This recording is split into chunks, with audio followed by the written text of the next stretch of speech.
talking about Colin Kaepernick, the Nike commercial.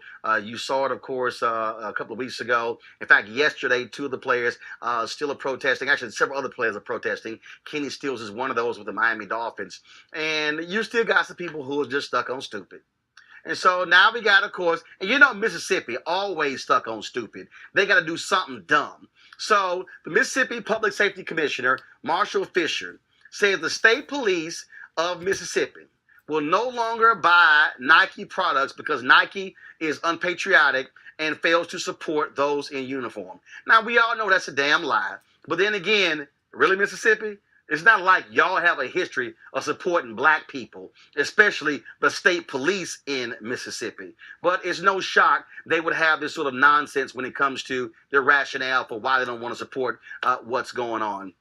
And that's the case. And so I saw this other column in the Daily Caller, and I said, you know what? And so it was a very interesting piece. So Chris Arps wrote this column for the Daily Caller in which he asked the question, what has Colin Kaepernick really sacrificed? He's playing on the cap quote in the Nike ad, believe in something, even if it means sacrificing everything. And so clearly, I think Chris obviously is not aware of what's been going on. So I said, well, let's have him on the show. So Chris Arps joins us right now. So Chris, are you there? Mr. Martin, yes, sir. All right. So you say that Colin Kaepernick you're unsure of what he's sacrificing. Have you been keeping up? You know he's not in the NFL. He's been whiteballed by the owners. No team will sign him, and he also has a collusion case going against him, which the mediator has actually said it can advance the next phase of going to trial. You do know that, right? I do know that. I know a lot of times when you make comparisons between sports figures like Muhammad Ali and the protests that took place in Mexico, I think those were entirely different. Muhammad Ali lost years of his career. The sprinters in the Mexico Olympics lost parts of their career.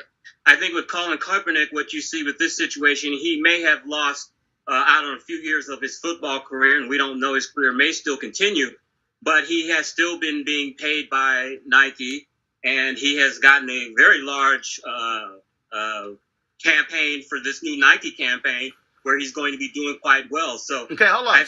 So do you know what has he sacrificed? Do you know how much the Nike contract is? No, I don't. Okay, so how do you know it even compares to an NFL contract? Because the last NFL contract he had, it's not a question. I'm sure it's much more than what both you and I both make. No, but that's actually hold up. But Chris, that's actually irrelevant because his last NFL contract was $12 million guaranteed, and so again, but for you to say I don't know, he did another contract, didn't he? And he turned it down. No, actually, you're wrong. So what actually happened? Okay. No, you're wrong. What happened there was No. Let me help you. The Denver Broncos wanted to trade for Colin Kaepernick. John Elway said, if you do the trade, we will cut your salary in half, and then the rest of the money can be in incentives. He had $12 million guaranteed from the 49ers. I don't know anybody in a right mind who would turn down $12 million guaranteed to take half of the salary and get the other half of incentives. That's just crazy economics. That's actually what happened. All the other stories that you've seen where teams supposedly offered them contracts, not one team has verified any of those stories. In fact, the Daily Caller, the site you wrote this column for, actually wrote a BS story saying a team wanted to sign him. What they wrote was a lie, and there was nothing to even verify. Okay. That's your fact. My point is, my point is, the facts are wrong. Your facts are wrong, and so he is being whiteballed by the NFL. And so when you look at some of the players who've been signed to play quarterback, some absolute scrubs, and you look at his numbers by any basic measure, any understanding of football, he should be signed by one of the 32 teams in the NFL. And so I think it's more than that, Mr. Martin. What is it? I think part of the reason that he's not being signed is because teams don't want the publicity of what he brings, the bad publicity. So you're going to have half. Wait a minute, Mr. Martin. Go ahead. You're going to have half of the fans in the stadium that are going to be rooting for him and the team, and you're going to have the other half, if they show up to the stadium, not rooting for him. So I think it was the same thing when here in the Rams, Michael Sam, the gay player, No team wanted him.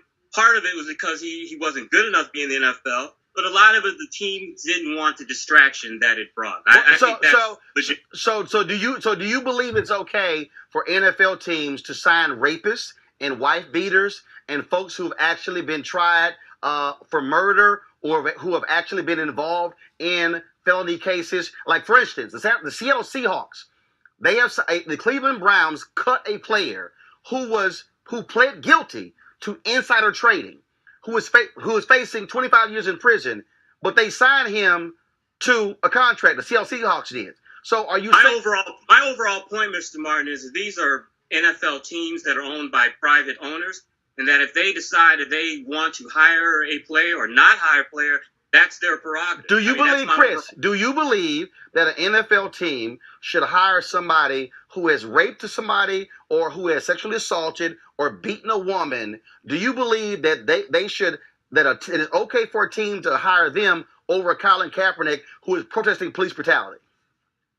I think if that team wants to hire that particular player, that's not my business. No, but I'm asking you your opinion, because according to Chris, on a team. The part of my piece was talking about where I felt that I don't have a problem with them protesting per se.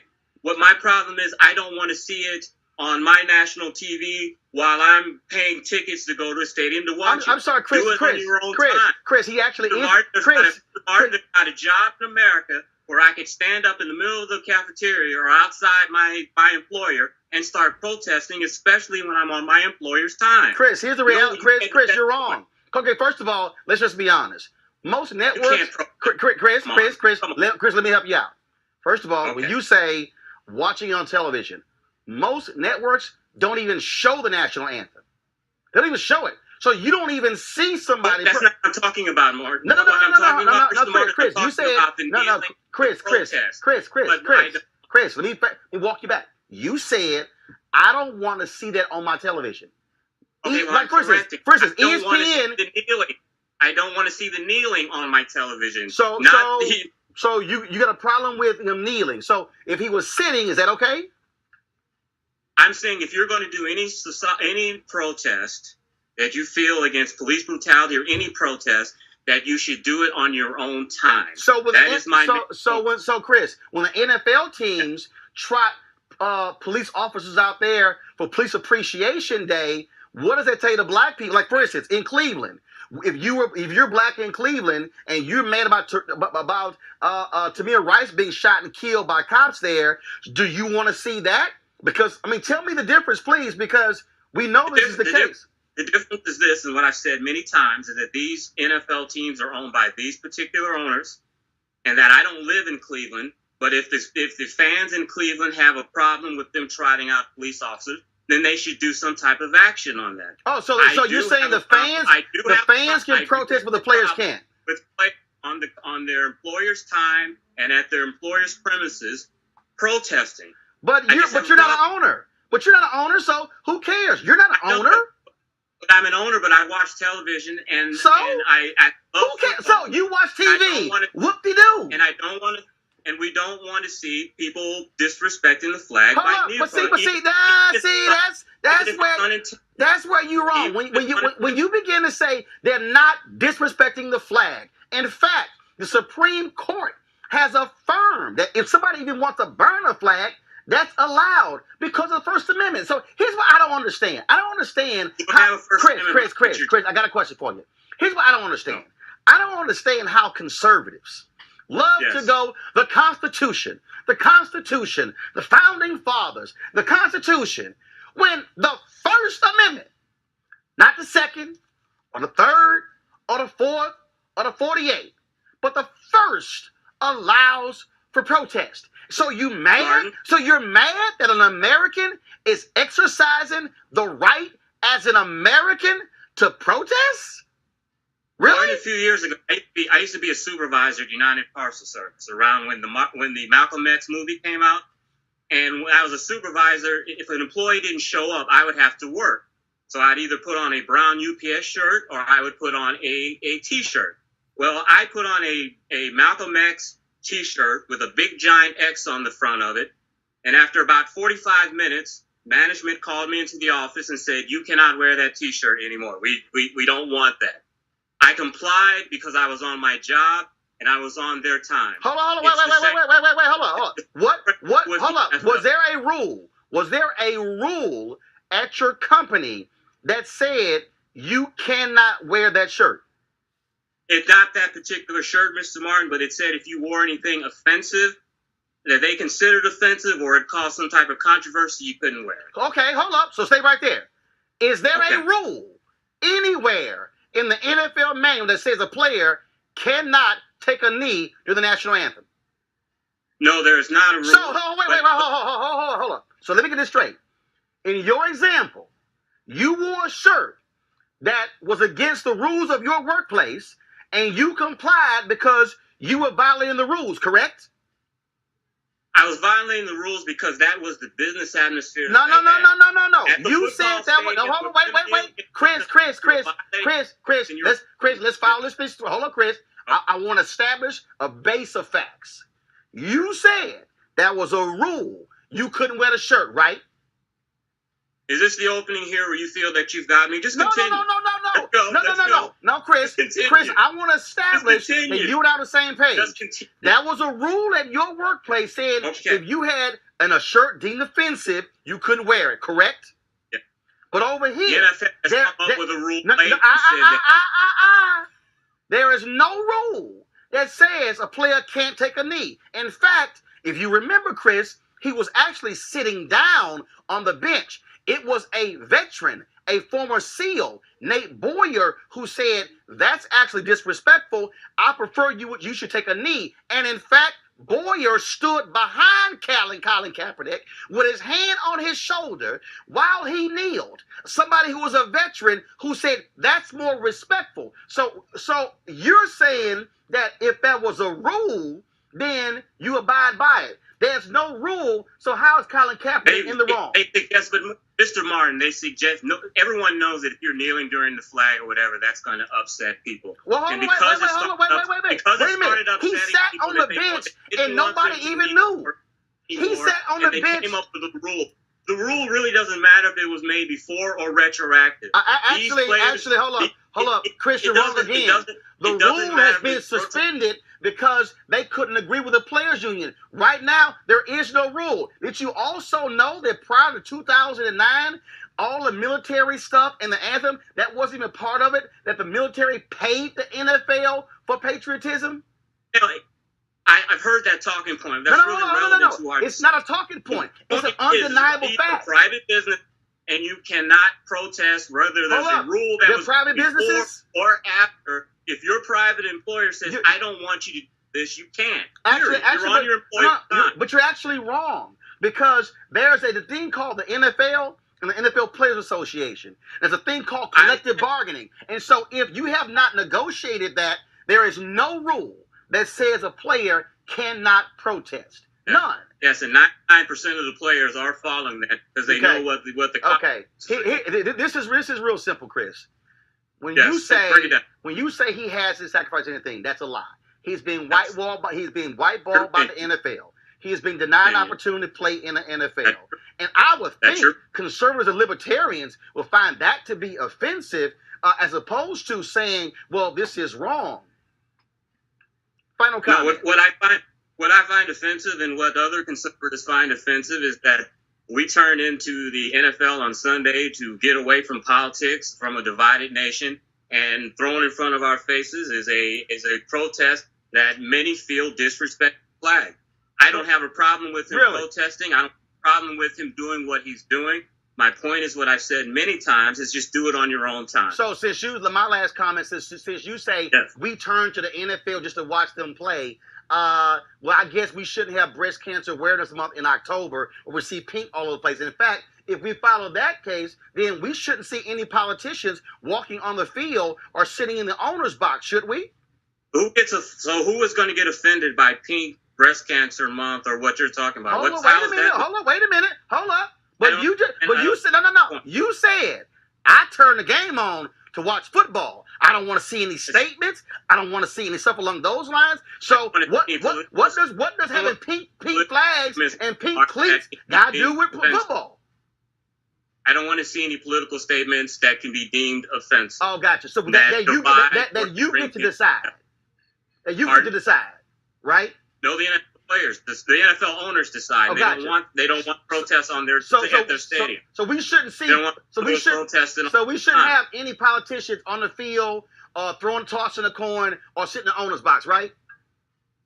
What's the relevancy to that? Well, guess what? If Donald Trump is sitting in the box of an owner and I didn't vote for him, I don't want to see him on TV because I want to watch the game. I want to see the action. If Chris Christie is sitting in Jerry Jones' box, I don't want to see him. I want to watch the game. See, the difference is this, Mr. Martin. When it comes to Donald Trump, you have people that love him and you have people that don't love him. And more Americans did vote against him than voted for him.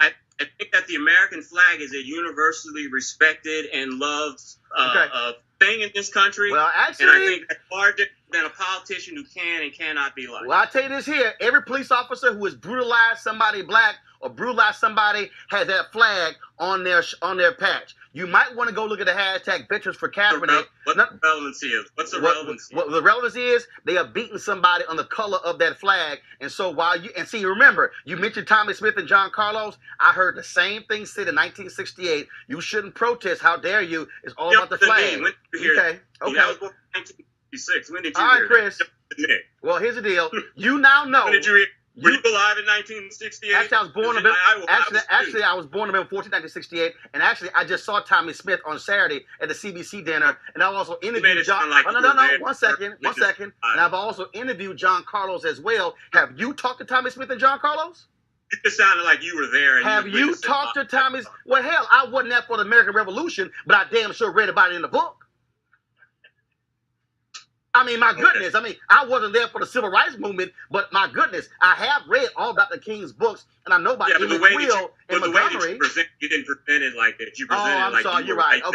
Okay. I'm sorry. Well, excuse me, because I actually read a book. And you comprehended everything, the history back then at 2 years old. So I know you're a brilliant man. I thought you were even that brilliant. Okay, but I'm just saying. I mean, but I've actually read a book. Chris, I appreciate it, but Colin Kaepernick he is sacrificing, and he's continuing sacrificing, and I'm glad that he's putting it on Front Street because it matters. Chris, thanks a lot. We appreciate it. Go Cowboys? Oh, hell no. You really lost your damn mind because hell, that ain't nothing. See, now I'm about to really go there because ain't nothing like hashtag hate Cowboys. Okay, so especially with that owner, put your toe on the line. So I just hope y'all lose all of the games this year. And so, all right, Chris, thanks a bunch. But that's the last thing you should have said. The hell, he talking about go Cowboys. We're gonna take